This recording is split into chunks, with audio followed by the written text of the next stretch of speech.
मेरे प्यारे बिल्डर भाइयों, जिन सभी बिल्डर भाइयों का प्रोजेक्ट किसी भी स्टेट के रेरा के अंदर रजिस्टर्ड है, उन सभी को अपने क्वार्टरली अपडेट को प्रॉपरली फाइल करना चाहिए, सही डॉक्यूमेंट्स अपलोड करने चाहिए, साथ ही साथ टाइमली अपलोड करने चाहिए। अदरवाइज़ आप जानते हैं कि रेरा को आज एस्टेब्लिश हुए लगभग 8 से 9 साल हो गए हैं और डे बाय डे कंप्लायंसेस और रेगुलेटरी सिस्टम स्ट्रॉन्ग होते जा रहे हैं। अभी ये वीडियो आने के पीछे ये जो हमारा हेडिंग है, mandatory withdrawal of funds and QPR compliance under RERA act 2016 के पीछे कारण क्या है? कारण ये है कि अभी जस्ट हमने देखा है कि यूपी रेरा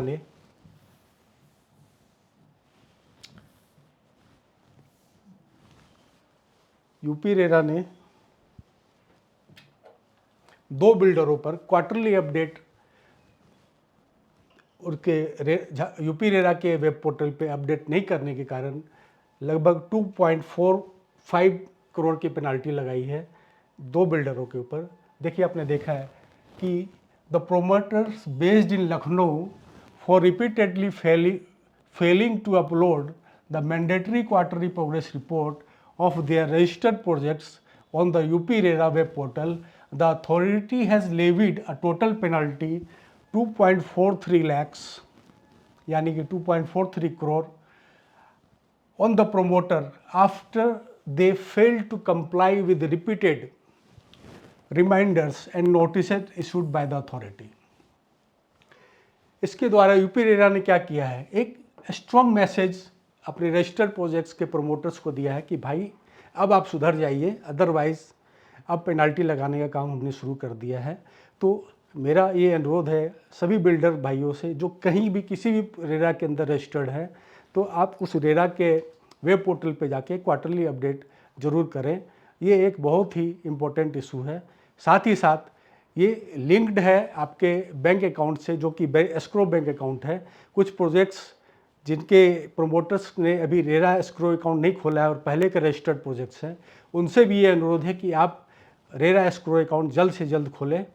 अदरवाइज़ कल के दिन हो सकता है इस कारण से आपको पेनाल्टी लग जाए, क्योंकि ये रेरा के सेक्शन 42LD के अंदर स्पेसिफिकली लिखा हुआ है कि आपका एस्क्रो अकाउंट होना चाहिए और 70% फंड आपका तभी आप यूज़ कर सकते हैं जब आप प्रोजेक्ट का प्रोपोर्शनल कंप्लीशन करेंगे।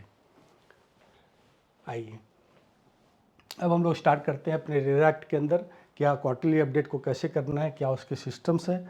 तो आप जानते हैं ना है कि भाई mandatory project fund management important है, क्वार्टरली प्रोग्रेस रिपोर्ट इम्पोर्टेंट है, अदरवाइज हैवी पेनल्टी है, यानी कि 5% ऑफ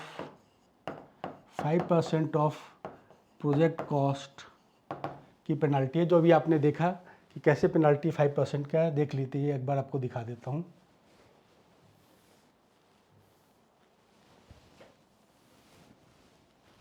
आपको यहाँ दिखाई दे रहा होगा कि 16.25 लाख की पेनल्टी लगी है 5% ऑफ प्रोजेक्ट कॉस्ट, यानी कि जब प्रोजेक्ट का कॉस्ट 3.25 करोड़ का था तो प्रोजेक्ट की पेनल्टी लगी है 16.25 लाख की।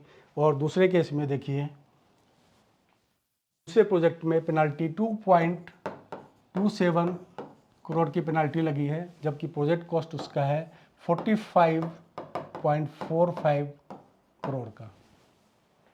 इसलिए अब आप क्वार्टरली अपडेट रिपोर्ट को के जो रिक्वायरमेंट है उसको हल्के में ना लें, क्योंकि आपको एस्क्रो अकाउंट खोलना है, 70% फंड आपको रेरा एस्क्रो अकाउंट में रखना है और उसकी प्रोपोर्शनेटली जो प्रोजेक्ट में आप खर्च करेंगे उसके प्रोपोर्शनेट वो 70% खर्च करना है। बाकी 30% के लिए आप फ्री है, कैसे यूज़ कर सकते हैं।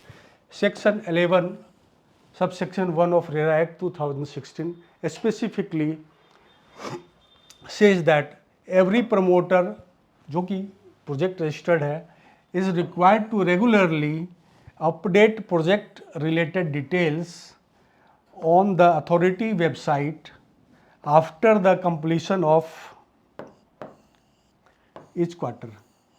यहाँ पे कई प्रोमोटर्स को ये डाउट रहता है कि भाई हमने फंड विड्रॉ के लिए जो बैंक को तो अपडेट दिया ही है फॉर्म 123, तो क्या जैसे मान लीजिए कि सपोज़ कीजिए 15 फरवरी को आपने फ़ंड रिलीज़ कराया और 15 फरवरी के डेट का फॉर्म 1, 2, 3 दे रहे हैं, तो क्या वही फॉर्म 31 मार्च का जो क्वार्टर एंड हो रहा है, क्या उसमें वही फॉर्म लगेगा? Answer is big no, because आपको हर एक क्वार्टर के कंप्लीशन पे उस क्वार्टर के सारे डिटेल्स को देने हैं। आगे आगे हम इसको हम देखते हैं। जैसे आपने देखा कि अप्रैल से जून यानी कि किसी भी फाइनेंशियल ईयर का पहला क्वार्टर का एंड डेट क्या है? 30 जून। सेकेंड क्वार्टर जो कि जुलाई से सितंबर शुरू होता है, इसका एंड डेट क्या है? 30 सितंबर। अक्टूबर टू दिसंबर क्वार्टर का यानी कि थर्ड क्वार्टर का जो एंड डेट है वो 31 दिसंबर है। जनवरी मार्च इस क्वार्टर का 31 मार्च एंड डेट होगा, जिसका रिटर्न हमें फाइल कैसे करना है वो देखते हैं। पहला first quarterly return QPR first का हमें जो रिटर्न फाइल करना है वो जनरली 15 जुलाई 1 से 15 जुलाई के बीच करना है। झारेरा में इसको बिल्डर्स की सहायता हेल्प के लिए, उसकी सुविधा के लिए डेट दिया है। जुलाई सितंबर यानी कि सेकेंड क्वार्टर, जनरली इसका ड्यू डेट 15 अक्टूबर है। झारेरा के यहाँ इसका ड्यू डेट 16 से 30 अक्टूबर है। अक्टूबर दिसंबर यानी कि थर्ड क्वार्टर का जो रिटर्न है, क्वार्टर 3 का जो रिटर्न है, जनरली 15 जुलाई जनवरी के अंदर यानी कि 1 से 15 के अंदर आपको फाइल करना है। झारेरा में 16 से 30। और साथ ही साथ अब जो लास्ट क्वार्टर है फाइनेंशियल ईयर का, जनवरी से मार्च वाला, वो हमें कब फाइल करना है? अब 15 अप्रैल के भीतर जमा करना है। और झारेरा के केस में 16 से 30 अप्रैल के बीच में इसको जमा करना मैंडेटरी है। अब साथ ही साथ यही बात मैं यहीं पे बता दूं कि एनुअल रिटर्न इन फॉर्म 5 आपको 1 से 15 अक्टूबर के केस में के डेट में फाइल करना है और झारेरा के केस में 16 से 30 अक्टूबर के अंदर फाइल करना मस्ट है, अलोंग विद जो भी रिक्वायरमेंट वहाँ उस पोर्टल पे आपको दिख रही है, यानी कि form 4, form 5, annual audited financial statements. और एक साथ में ये बात ये भी बता दूं कि सेक्शन 412D ये मैंडेटरी है कि वो कह रहा है कि आप प्रत्येक बिल्डर्स जिनका प्रोजेक्ट रजिस्टर्ड है वो अपने हर एक प्रोजेक्ट का, प्रत्येक प्रोजेक्ट का ऑडिट कराएंगे, ऑडिट उसके बुक्स का ऑडिट कराएंगे अपने स्टैट्यूटरी ऑडिटर के यहाँ। और फॉर्म 5 भी उसी स्टैट्यूटरी ऑडिटर के द्वारा इशू किया जाता है। और साथ ही साथ ये भी उसमें इंश्योर किया जाता है कि भाई टोटल फंड कितना इस साल के अंदर निकला आया और कितना फंड इस साल के अंदर निकला और हमारा बैलेंस क्या बचा हुआ है। ये मैंडेटरी रिक्वायरमेंट है जो आके हम देखेंगे। अब हमने क्या देखा, इसके लिए ज़रूरत क्या है, यानी कि फंड को विड्रॉ करने के लिए हमको बैंक को क्या देना है? फॉर्म 1 आर्किटेक्ट सर्टिफिकेट, साथ फॉर्म 2 इंजीनियर सर्टिफिकेट जो कि आर्किटेक्ट के द्वारा जो परसेंटेज कंप्लीशन है, साथ ही कॉस्ट, कंस्ट्रक्शन कॉस्ट जो इनकर्ड हुए हैं वो डिटेल वो दे देंगे कि कितना लगना था, कितना लगा उस कब पीरियड तक। फॉर्म 3 CA के द्वारा CA सर्टिफिकेट है जो कि आपका स्टैट्यूटरी ऑडिटर नहीं है, इंडिपेंडेंट ऑडिटर है, अदर देन स्टैट्यूटरी ऑडिटर है, उसके द्वारा आपका ये फॉर्म 3 इशू होगा बैंक के लिए भी, साथ ही साथ क्वार्टरली अपडेट के लिए भी, जिसके अंदर ये परसेंटेज 1 कंप्लीट तो आएगा ही आएगा। कॉस्ट इनकर्ड कितना हुआ इस पूरे पीरियड तक वो आएगा। टोटल फंड रिसीव कितना किया आपने इस पीरियड में, कितना किया, टोटल फंड रिसीव कितना करना है आपको इस प्रोजेक्ट के अंदर, टोटल फंड कितना रिसीव करना वो भी आएगा। और आज तक आपने फंड कितना विड्रॉ किया और इस क्वार्टर में कितना विड्रॉ किया, ये सारी इन्फॉर्मेशन आपके फॉर्म 3 के अंदर CA सर्टिफिकेट के अंदर आएगी। इसके बेसिस पे आप बैंक को ये फॉर्म 1, 2, 3 जमा करेंगे तो जो भी फंड CA सर्टिफिकेट में है कि इतना खर्च हो चुका है, वो खर्च आपका लैंड का कॉस्ट हो, कंस्ट्रक्शन कॉस्ट हो और अदर डेवलपमेंट कॉस्ट हो साइट के ऊपर, उस सारे कॉस्ट को एक्यूमुलेट करके जो भी आपका उस समय तक का खर्चा है वो सर्टिफाई CA करेंगे। और वो फंड जो आप सर्टिफाई करेंगे कितना खर्च हो चुका है, वो फंड आप विड्रॉ करने के लिए एलिजिबल होंगे। साथ ही साथ आपको अपडेट क्या करना है, कंस्ट्रक्शन प्रोग्रेस जो भी है स्टेटस है वो अपडेट करना है, नंबर ऑफ यूनिट कितने बुकड हो गए वो अपडेट करना है, फोटोग्राफ को अपडेट करना है। इसके अलावा रिस्पेक्टिव स्टेट रेरा के द्वारा जो भी रिक्वायरमेंट होगी वो आप अपने क्वार्टरली और एनुअल के साथ जमा करते जाएंगे। आइए हम लोग आगे नेक्स्ट स्लाइड में बढ़ते हैं। ये time line for quarterly update submission मैंने आपको बता ही दिया है, एनुअल रिक्वायरमेंट भी मैंने बता ही दिया है। फॉर्म 5 जनरली अक्टूबर मंथ में होता है, 15 अक्टूबर 1 से 15 अक्टूबर के बीच में आपको ये रिटर्न फाइल करना पड़ता है अलॉन्ग विद प्रोजेक्ट का बैलेंस शीट के साथ।